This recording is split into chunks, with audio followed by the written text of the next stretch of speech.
ചേർത്തല ശ്രീ കാർത്യായനി ദേവി ക്ഷേത്രം കാവടിയൻ ക്ഷേത്രത്തിന്റെ കലശവാർഷികം നടന്നു. നൂറുകണക്കിന് ഭക്തരാണ് ചടങ്ങിൽ പങ്കെടുത്തത്.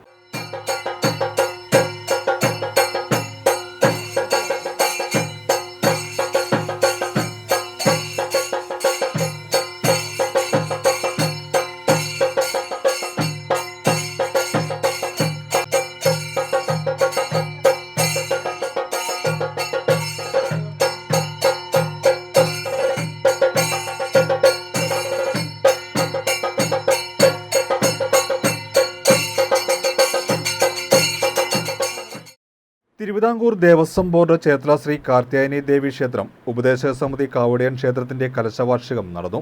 ബ്രഹ്മശ്രീ പുലിയന്നൂർ മഠം ശ്രീജിത്ത് നമ്പൂതിരിപ്പാടിന്റെ മുഖ്യ കാർമ്മികത്വത്തിലാണ് കലശവാർഷിക ചടങ്ങുകൾ നടന്നത്. ക്ഷേത്രം മുൻ ഉപദേശക സമിതി പ്രസിഡന്റ് എം.ഇ. രാമേന്ദ്രൻ നായർ, സെക്രട്ടറി നന്ദനം ദേവദാസ് എന്നിവരാണ് ചടങ്ങുകൾ സമർപ്പിച്ചത്.